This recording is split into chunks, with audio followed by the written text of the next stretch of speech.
I believe the game of football is so popular because it can relate to those who choose to enjoy it on any level of its complexity. If you just like observing casually, appreciating when a dynamic, long play happens that results in points, you can do so and not get much below the surface as to why it happened the way it did and instead just enjoy it for what you just witnessed. But, on the other hand, there are levels of cause and effect that can go just about as deep as you want, all the way to intangible levels, for why plays, points and results come about the way they do in football. At whatever level you choose to enjoy or understand, it's fair to know that when you can keep things as simple as you can while still having success, you do that. That's why the old phrase, "It's all about what happens in the trenches," is true. When you win in areas that are closest to the football, you're probably going to be successful. This is also why the staple of the game comes from running the football. Think about it, even in an age where passing is more central to point scoring in 2018, there are so many moving parts in a successful pass play. There has to be good blocking for an extended period of time, which involves chemistry and talent. There has to be the correct play call combined with the correct talent.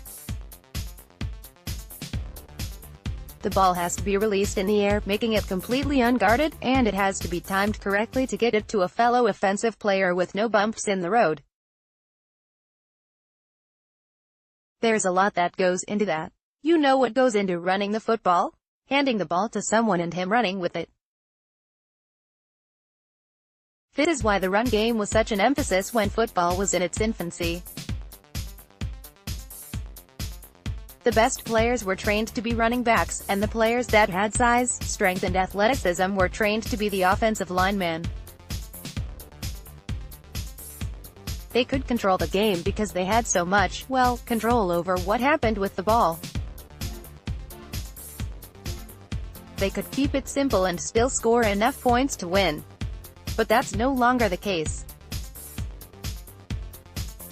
Since 2010, the league has averaged more than 22 points per team per game in each regular season. Before that, to find a single season in which the league averaged over 22 points per team per game, you'd have to go all the way back to 1965. Since 2010, the league has averaged 0.77 rushing touchdowns per team per game. Before 2010, there were only 4 seasons, 2007, 2001, 1997 and 1992, in which the league averaged less than that, going all the way back to 1938. In fact, between 1938 and 2010, most of the seasons recorded had teams finishing with an average above 1 rushing touchdown per team per game, which comes out to about 4 more rushing touchdowns per team per season. The points total is up but the rushings totals are down. Why? Because when a team emphasizes running the football over honing its passing attack as the emphasis and making the running game instead more of a complement, it can't keep up. Contract numbers reflect this, too. Remember, you can tell what a team really believes in by where it puts its money. People can lie, smokescreen, and say whatever they want, but when it comes to putting money on the line, those with money don't like putting it in places they don't think they will get a positive return on investment. This chart from 538 explains that, as the salary cap has gone up, and thus the numbers for most positional contracts with it, running back contracts have actually gone down. Via 538, as you can see, almost every other position up to the year 2015 had increased pay in terms of amount overall except for running backs. Since then, the safety position has also declined, but even those contracts aren't as much of a widespread downgrade like it has been for running backs. So what gives? Running the ball still matters. I mean, there's a reason why almost every team in the NFL hands the ball off on their first play of the game. It's simple, and if it works, why go away from it? There's no way it just stopped working. Well, no, it didn't stop working, per se, but its efficiency has shifted as the game has evolved into more of a passing league. Two stats that tell us that are marginal efficiency and marginal explosiveness. Marginal efficiency, the difference between a player's success rate * passing, rushing, or receiving, or success rate allowed for an individual defender, and the expected success rate of each play based on down, distance, and yard line. Marginal explosiveness, the difference between a player's ISOP ***, passing, rushing, or receiving, or ISOP allowed for an individual defender, and the expected ISOP value of each play based on down, distance, and yard line.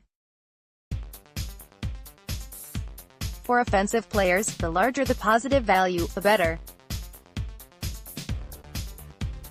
Success rate, a common Football Outsiders tool used to measure efficiency by determining whether every play of a given game was successful or not. The terms of success in college football: 50% of necessary yardage on first down, 70% on second down, and 100% on third and fourth down.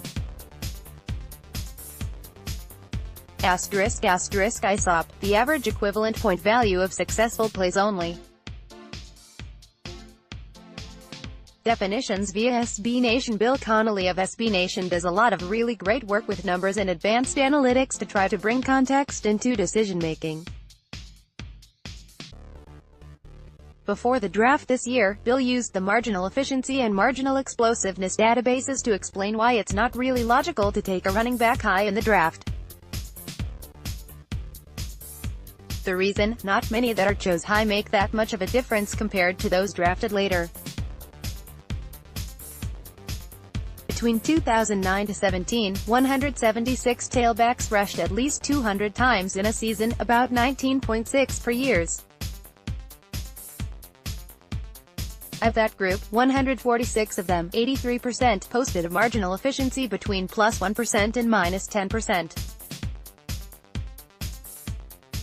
That's a pretty significant difference, the difference between a 2009 Jamal Charles +0.9% and a 2009 Brandon Jacobs +9.6%. It also, however, the difference of basically one extra successful carry for every 10 or 11 opportunities, at most about 2 extra successful rushes per game. Doesn't sound like such a monstrous difference when you put it that way. Among the 90 halfbacks who were drafted between 2010 to 17 and have been given at least 100 pro carries thus far, few have truly stood out. Alvin Kamara, your 2017 NFL Offensive Rookie of the Year, is the only back to have produced a higher than +3% marginal efficiency rate, and only 2 others have been above even +1%: Monty Ball and Mike Gillislee. Those 3 were drafted in the 3rd, 2nd, and 5th rounds, respectively. Of those draftees with at least 500 career carries, only 2 players have produced an even slightly positive marginal efficiency rate: DeMarco Murray, +0.8%, and Ezekiel Elliott, +0.3%. Bill Connolly, SB Nation. But it's not all gloom and doom for running backs. Their place in the game isn't going away, and I'm not even so far convinced as to say their importance is going away. It's just that their usage is changing, and in their new usage role they're proving to be more effective than they've ever been. In 2017, for the 25 running backs who averaged 4.0 yards per carry or more, 15 of them recorded less than 200 carries. On top of that, 4 pairs of those 25 rushers with 4.0 yards per carry or better averages were teammates. Do you want good players as running backs? Yes, that's an obvious answer. Question is, at what cost? If you're drafting a running back high, there's a hybrid way of thinking where a return on investment and something like a wins above replacement idea doesn't favor the value of a high draft pick, or even having a future running back, honestly. What is becoming much more common and much more effective, with the right pairing, is having a running back game plan where 2 or 3 backs can rotate in situationally. This allows the offense to remain optimally efficient when running the ball as a complement to the passing game, since it's already been established that every offense in today's NFL should be based around the passing game. Last season, Peyton Barber was the Bucs' most efficient running back at just under 4.0 yards per carry.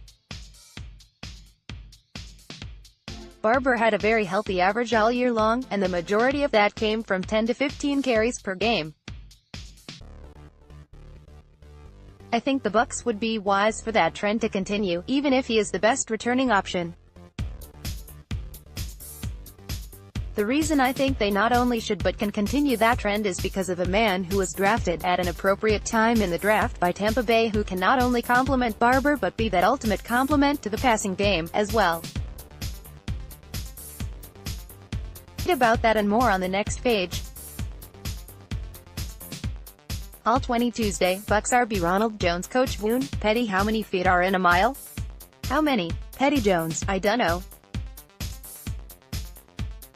Coach Woon, 5,280. And you will take this ball and run every single one of them. You're killing me, Petty. You're killing me. The quote above is from the movie Remember the Titans.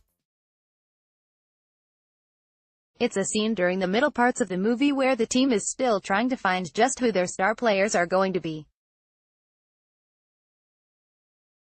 The running back, Petty Jones, played by Donald Faison, fumbled the ball during a drill and the result was the quotes you read above. Taking care of the football is a principle that is as old as the game. Any of us who have played the game of football, or even if you haven't, have surely heard a coach tell them, "Now, I know you didn't just fumble my football. It's important. The ball is the lifeblood of everything. Without the ball, there are no points, there are no wins and there is no success. Every possession is to be treated as a prized possession." That's why, when you're the running back and you are handed the ball, carrying the ball should mean something. You have to guard it, protect it, take pride in it. Bucs RB Ronald Jones 2, photo by Getty Images. The Bucs' new running back, Ronald Jones 2, knows how important that ball is, but that ball isn't the only thing he carries every time he steps out on that football field. Ronald Jones Sr. and his son, who many call Rojo for short, bonded over the game of football. They were both drawn to players like LaDainian Tomlinson, Robert Griffin III, Thomas Jones and Julius Jones. Having the same last name as those last two probably helped their attention. Jones Sr. took his son to his first NFL game when Rojo was just 10 years old. Jones said it was a game between the Cowboys and Redskins. Rojo was born in Fort Stewart, Georgia, as his father's profession was that of an Army sergeant, but he spent a good amount of his years growing up in McKinney, Texas. When attending his first NFL game, his dad even got the 2 field passes for after the game. According to a story by David Ubben, the shy 10-year-old Rojo spent most of the time hiding behind his dad instead of running out onto the field. In 2008, Jones' parents divorced and Jones too moved with his mother to McKinney. Rojo and his father kept up regularly after his parents split. And just as they were close and open in their relationship as father and son, Jones Sr. was open about the health issues that he had and the results they might bring. Jones Sr. was working at Camp Mabry in Austin, Texas, after the divorce as a logistics specialist, and for more than a year he was on the list for a heart transplant. It never came, and in 2012, just 2 years after he was able to take his son to his first football game, Jones Sr. suffered a heart attack that proved to be fatal. Per Rubin, the then 15-year-old Jones too wrote a eulogy for his father to read at his funeral, but when the day came to read it, he couldn't bring himself to do it. It was too emotional for him. Jones brought that emotion to the football field, where he received scholarships to play running back at almost every major school around the country. Though the original plan was to stay close to home, Texas, when Jones visited USC, he knew that was the place for him.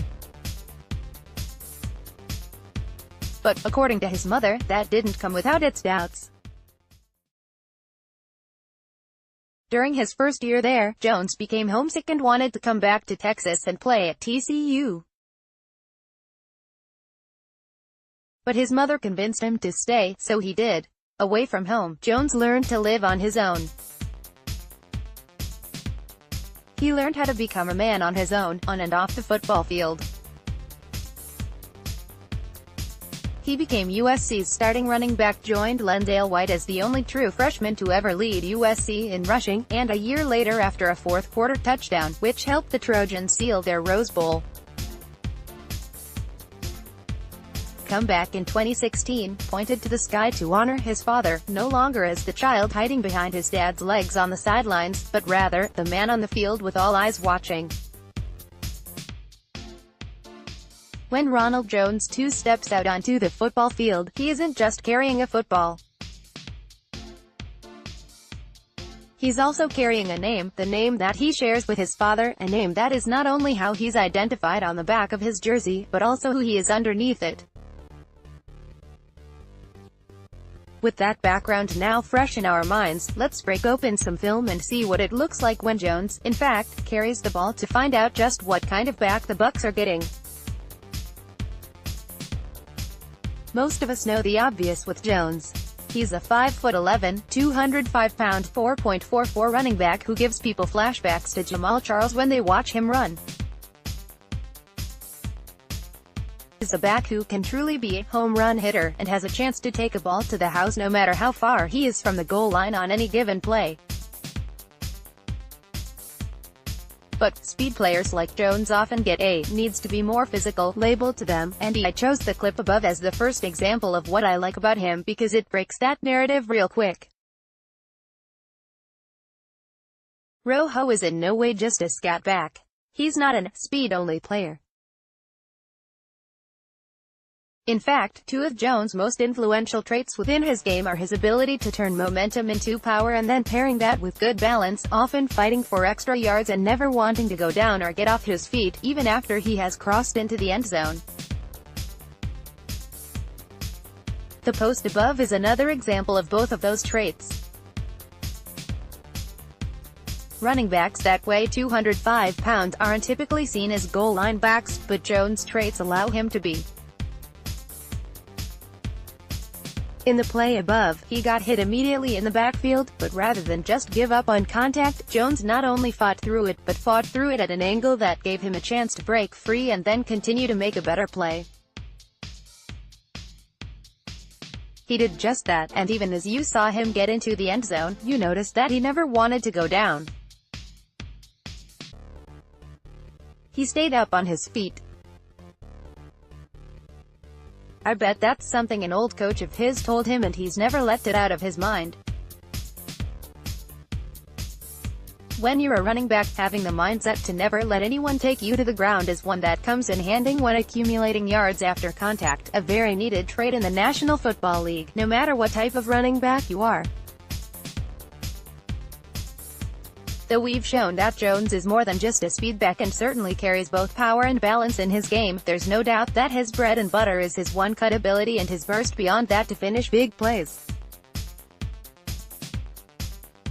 In the play above, Jones was once again faced with a free defender coming right at him in the backfield. As Jones secured the ball, he was able to completely sidestep the defender, but even better than that, was able to put his foot in the ground immediately after and start his charge upfield. That ability to quickly change from lateral movement to straight line movement is not a given, even with faster running backs. It's a rare trait, and Jones' true trump card, if you will, that he carries over other backs of his size and skill. The play above is another one of many examples of Jones' dangerous ability to relocate and then burst up the field. That little move from juke to top speed is rare, folks. There is such an explosiveness to Jones' game. Not only does that kind of athletic ability help him generate power to run through defenders, but it also obviously helps move by and run by them, as well. Play above is seriously one of the cleanest jukes I've ever seen, and as he often does, Jones finished his move in style with 6 points. When going into the NFL draft, readers love to hear who a certain prospect reminds them of. Jones often gets the Jamal Charles comparison. I get it. Both of them wear no. 25, both have those shorter dreadlocks, both use speed as the main component of their game. But I didn't love the comparison.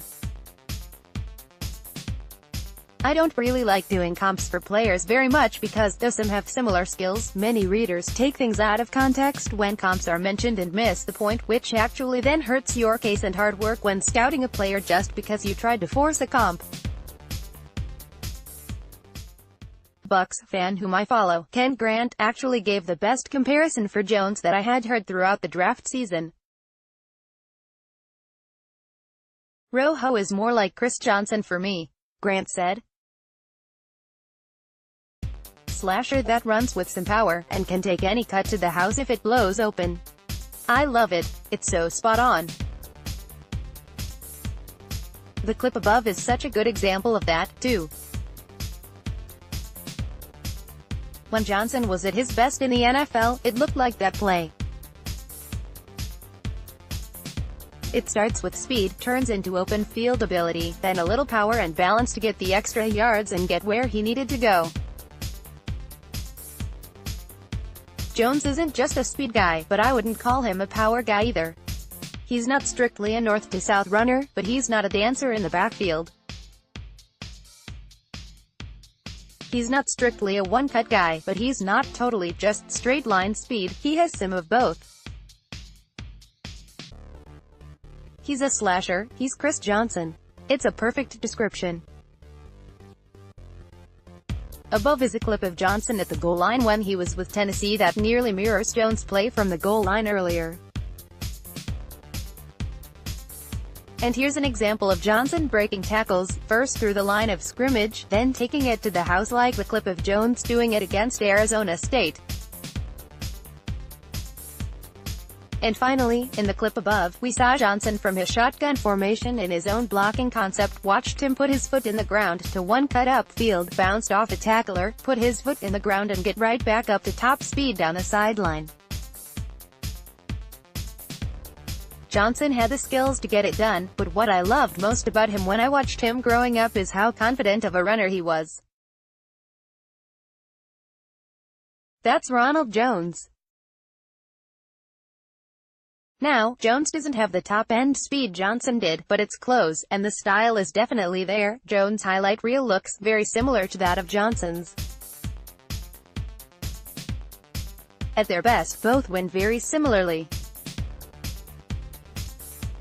As mentioned a bit there, Jones appears to get more out of his skills and his vision when running from zone blocking formation, but that's not all he can have success with. We'll likely get deeper into how much zone versus power blocking schemes we can expect from the Buccaneers' offensive line this year in a later Cover 3. Jones is also a willing blocker. He'll sacrifice some of his advantage with smaller size, but when it comes to pass blocking and pass catching, two needed traits to play on third downs in the NFL, Jones is adequate at both.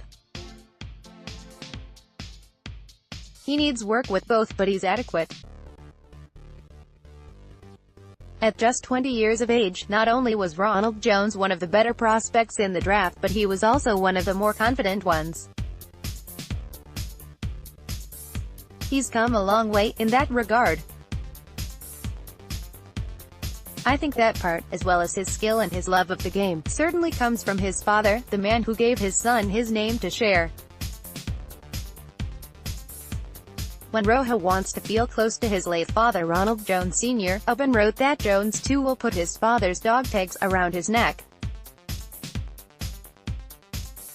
When he puts those on, he's reminded that he's not just playing for his own name, but his father's, as well, one that they share. In the eulogy Jones too wrote for his father, Rojo shared the power and responsibility he believes he carries along with that ball. "You always gave me the confidence that I could do anything if I put my mind to it," Jones too wrote. "Trust me, I will do my duty. Just give me the strength." Every time you watch Jones wow you with another run, you see his talent, you see that confidence, you see the ball, and you see his father. Now you'll get to see all of that in Tampa Bay as he is one of the newest Buccaneers. Read option, feature or committee. So what do you think of the Bucs' shiny new offensive weapon? Do you believe in the power of a running back committee, or do you think that's just a result of teams not wanting to pay running backs and it would be better to have a feature one anyways? And what about the Bucs' current running back depth? Are you happy with it? How do you view Ronald Jones? Do you think he's just a committee guy, or do you think he's the kind of running back who can really lead a backfield and maybe do so on his own? Do you buy into the Chris Johnson comparison? If not, who does Rojo remind you of?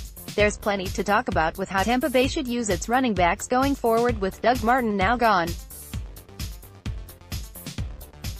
Let's hear what you're hoping they do. Who do you want as the starting running back for the Buccaneers on Week 1?